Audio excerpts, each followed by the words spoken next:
कार्तिक महात्म्य का 27वां और 28वां अध्याय। पार्षदों ने कहा, एक दिन की बात है। विष्णुदास ने नित्य कर्म करने के पश्चात भोजन तैयार किया, किंतु कोई छिपकर उसे चुरा ले गया।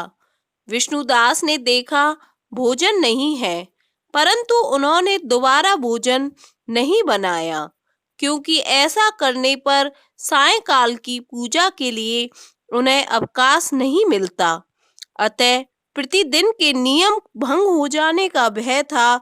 दूसरे दिन पुनः उसी समय पर भोजन बनाकर वे ज्यों ही भगवान विष्णु का भोग अर्पण करने के लिए गए, त्यों ही किसी ने आकर फिर सारा भोजन हड़प लिया। इस प्रकार 7 दिन तक लगातार कोई उनका भोजन चुरा कर ले जाता रहा। इससे विष्णुदास को बड़ा आश्चर्य हुआ। वे मन ही मन इस प्रकार विचार करने लगे कि ये कौन प्रतिदिन आकर मेरी रसोई चुरा कर ले जाता है।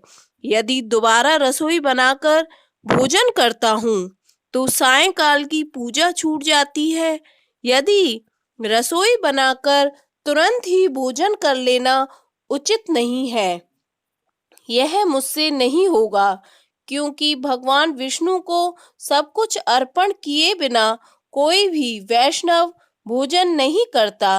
आज उपवास करते हुए मुझे 7 दिन हो गए। इस प्रकार मैं व्रत में कब तक स्थिर रह सकता हूँ। अच्छा, आज मैं रसोई की भली भांति रक्षा करूंगा। ऐसा निश्चय करके भोजन बनाने के पश्चात वे वहीं कहीं छिपकर खड़े हो गए। इतने में ही उन्हें एक चांडाल दिखाई दिया, जो रसोई का अन्न हरकर जाने के लिए तैयार खड़ा हुआ था। भूख के मारे उसका सारा शरीर दुर्बल हो गया था। मुख पर दीनता छा जा रही थी। शरीर में हाड़ और चाम के सिवा कुछ शेष नहीं बचा था। उसे देखकर श्रेष्ठ ब्राह्मण विष्णुदास का हृदय करुणा से भर आया। उन्होंने भोजन चुराने वाले चांडाल की ओर देखकर कहा, भैया जरा ठहरो ठहरो, क्यों रूखा सूखा खाते हो? यह घी भी ले लो। इस प्रकार कहते हुए विप्रवर विष्णुदास को आते देख बज चांडाल भय के मारे बड़े वेग से भागा और कुछ ही दूरी पर मूर्छित होकर गिर पड़ा। चांडाल को भयभीत और मूर्छित देखकर द्विजश्रेष्ठ विष्णुदास बड़े वेग से उसके समीप आए और दयावश अपने वस्त्र के छोर से उसकी हवा करने लगे। तदंतर जब वह उठकर खड़ा हुआ, तब विष्णुदास ने देखा वहां चांडाल नहीं है, बल्कि साक्षात नारायण ही शंख चक्र और गदा धारण किए सामने उपस्थित हैं। अपने प्रभु को प्रत्यक्ष देखकर विष्णुदास सात्विक भावों के वशीभूत हो गए। वे स्तुति और नमस्कार करने में भी समर्थ ना हो सके।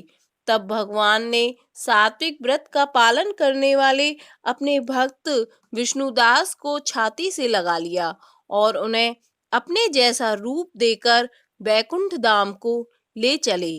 उस समय यज्ञ में दीक्षित हुए राजा चोल ने देखा विष्णुदास एक श्रेष्ठ विमान पर बैठकर भगवान विष्णु के समीप जा रहे हैं। विष्णुदास को वैकुंठ धाम में जाते हुए देख राजा ने शीघ्र ही अपने गुरु महर्षि मुदल को बुलाया और इस प्रकार कहना आरंभ किया, जिसके साथ स्पर्धा करके मैंने इस यज्ञ दान आदि कर्म का अनुष्ठान किया है, वह ब्राह्मण आज भगवान विष्णु का रूप धारण करके मुझसे पहले ही वैकुंठ धाम को जा रहा है। मैंने इस वैष्णव धाम में भली भांति दीक्षित होकर अग्नि में हवन किया और दान आदि के द्वारा ब्राह्मणों का मनोरथ पूर्ण किया, तथापि अभी तक भगवान विष्णु मुझ पर प्रसन्न नहीं हुए। इस विष्णुदास को केवल भक्ति के ही कारण श्री हरि ने प्रत्यक्ष दर्शन दिया है। जान पड़ता है कि भगवान विष्णु केवल दान और यज्ञों से प्रसन्न नहीं होते।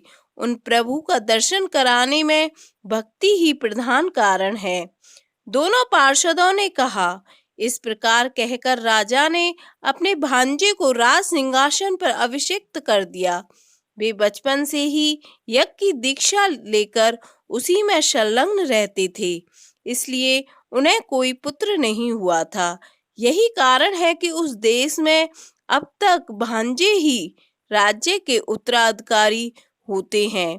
भांजे को राज्य देकर राजा यज्ञशाला में गए और यज्ञ कुंड के सामने खड़े होकर भगवान विष्णु को संबोधित करते हुए 3 बार उच्च स्वर से निम्नांकित वचन बोले।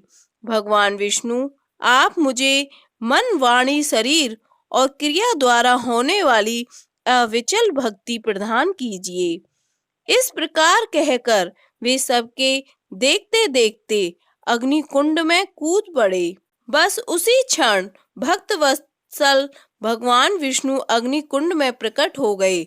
उन्होंने राजा को छाती से लगाकर एक श्रेष्ठ विमान में बैठाया और उन्हें अपने साथ लेकर बैकुंठ धाम को प्रस्थान किया।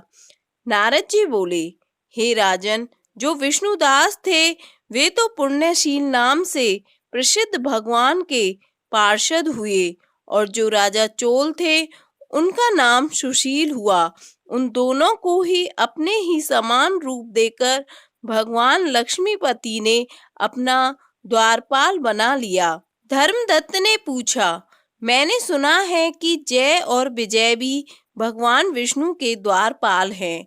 उन्होंने पूर्व जन्म में ऐसा कौन सा पुण्य किया था जिससे वे भगवान के समान रूप धारण करके बैकुंठ धाम के द्वारपाल हुए?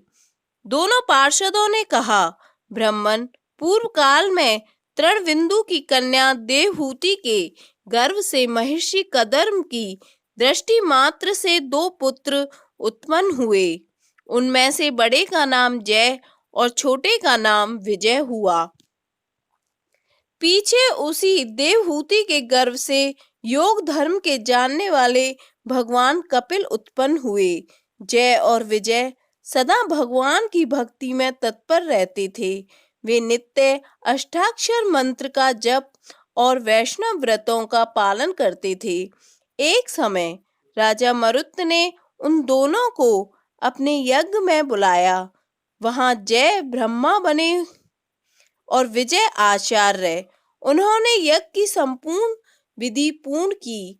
यज्ञ के अंत में अभ्रत स्थान के पश्चात राजा मरुत ने उन दोनों को बहुत धन दिया। धन लेकर दोनों भाई अपने आश्रम पर गए। वहां उस धन का विभाग करते समय दोनों में परस्पर डांट डपट पैदा हो गई। जय ने कहा, इस धन को बराबर बराबर बांट लिया जाए।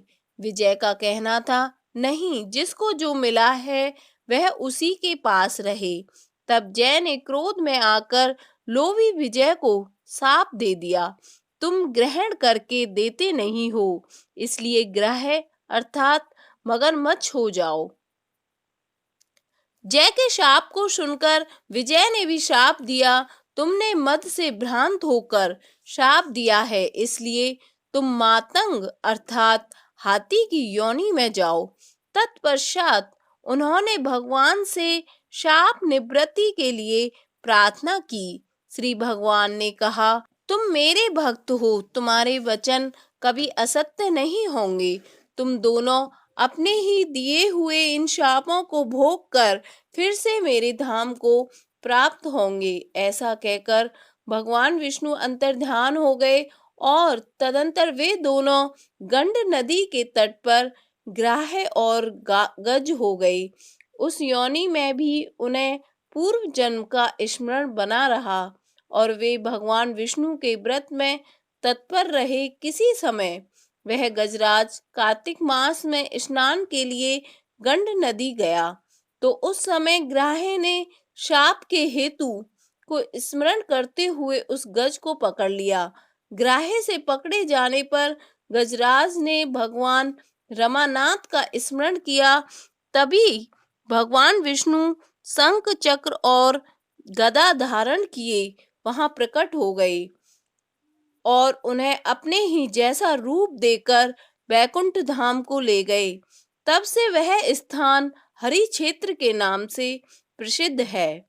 वे दोनों विश्व विख्यात जय और विजय हैं, जो भगवान विष्णु के द्वारपाल हुए हैं। धर्मदत्त, तुम भी ईर्ष्या और द्वेष का त्याग करके सदैव भगवान विष्णु के व्रत में स्थिर रहो। समदर्शी बनो। कार्तिक, माघ और वैशाख के महीनों में सदैव प्रातः काल स्नान करो। एकादशी व्रत के पालन में स्थिर रहो। तुलसी के बगीचों की रक्षा करते रहो। ऐसा करने से तुम भी शरीर का अंत होने पर भगवान विष्णु के परम पद को प्राप्त होगे। भगवान विष्णु को संतुष्ट करने वाले तुम्हारे इस व्रत से बढ़कर ना यज्ञ है, ना दान है और ना तीर्थ है। हे विप्रवर, तुम धन्य हो, जिसके व्रत के आधे भाग का फल पाकर यह स्त्री हमारे द्वारा बैकुंठ धाम में ले जाई जा रही है।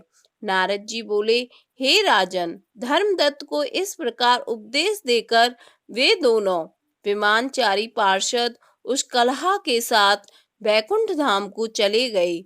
धर्मदत्त जीवन भर भगवान के व्रत में स्थिर रहे और देह अवसान के बाद उन्होंने अपनी दोनों स्त्रियों के साथ बैकुंठ धाम प्राप्त कर लिया। इस प्राचीन इतिहास को जो सुनता है और जो सुनाता है, वह जगत गुरु भगवान की कृपा से उनका सानिध्य प्राप्त कराने वाली उत्तम गति को प्राप्त करता है। 28वां अध्याय संपन्न।